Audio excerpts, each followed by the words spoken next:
Tidak kira siapa kita atau dari mana kita berasal, kita semua berhak untuk mendapat hak asasi manusia, iaitu udara yang bersih untuk bernafas, air yang bersih untuk diminum dan tanah yang sihat untuk dipanggil rumah. Merupakan kata-kata dari Martin Luther King Jr., iaitu seorang menteri dan juga aktivis Amerika. Assalamualaikum dan salam sejahtera.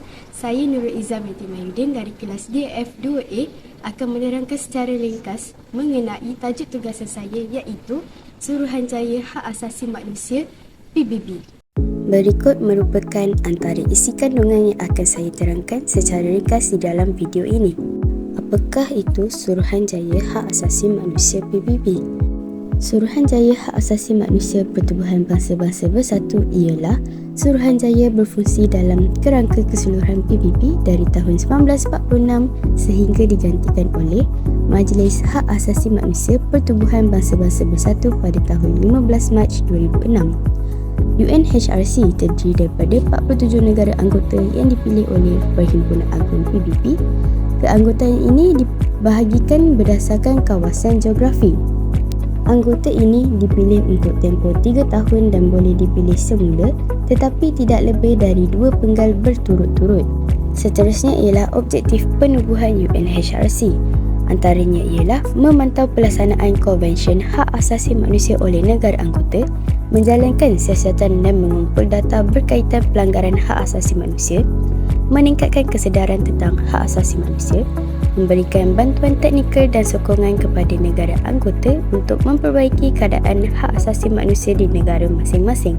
Dan akhir sekali ialah memberi perhatian kepada masa pencabulan hak asasi manusia dengan menyediakan platform untuk mereka bersuara dan mendapatkan keadilan. Selain itu, terdapat pelbagai cabaran penubuhan UNHRC, antaranya ialah pengaruh politik, konflik antara kedaulatan negara dan campur tangan antarabangsa, sumber kewangan dan logistik yang terhad, perbezaan antara budaya dan nilai antara negara anggota, dan akhir sekali ialah kritikan terhadap ketidakcekapan dan ketidakadilan dalam pemilihan ahli UNHRC.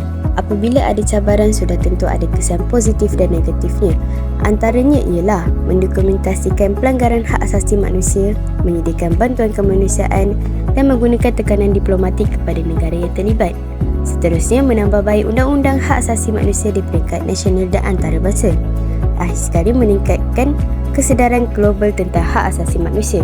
Kesan negatif pula ialah keberkesanan UNHRC sering dihadkan oleh pengaruh politik kuasa besar dan kelembapan dalam mengambil tindakan. UNHRC memainkan peranan penting dalam memastikan hak asasi manusia diiktiraf, dihormati dan dilindungi di seluruh dunia. UNHRC juga memainkan peranan untuk memantau dan menilai pencabulan hak asasi manusia di negara anggotanya. UNHRC juga dijadikan sebagai platform untuk dialog antarabangsa mengenai hak asasi manusia. UNHRC telah mencapai pelbagai pencapaian penting dalam usaha melindungi dan mempromosikan hak asasi manusia di seluruh dunia. Antaranya ialah menegakkan hak wanita dan kanak-kanak di seluruh dunia. Seterusnya, menggerakkan sokongan antarabangsa untuk menangani perubahan iklim sebagai isu hak asasi manusia. Dan akhir sekali, meningkatkan kesedaran dalam kalangan masyarakat global mengenai hak asasi manusia melalui program pendidikan dan latihan. Pada pandangan saya, Majlis Hak Asasi Manusia Pertubuhan Bangsa-Bangsa Bersatu atau secara singkatannya ialah UNHRC amat penting untuk meningkatkan kesedaran dan pemahaman hak asasi manusia dalam diri masyarakat. Seperti yang diperkatakan oleh Perdana Menteri Malaysia Datuk Seri Anwar Ibrahim, sebuah negara perlu ada wawasan yang bertunjangkan nilai asas di dalam masyarakat harmoni, berkembang maju serta aman dan tidak melupakan konsep ihsan dan hak asasi manusia. Oleh itu, janganlah kita mengambil ringan berkaitan hak-hak asasi manusia agar tidak berlakunya konflik atau pertelingkahan yang boleh memecah belahkan sesebuah negara. Sekian, terima kasih.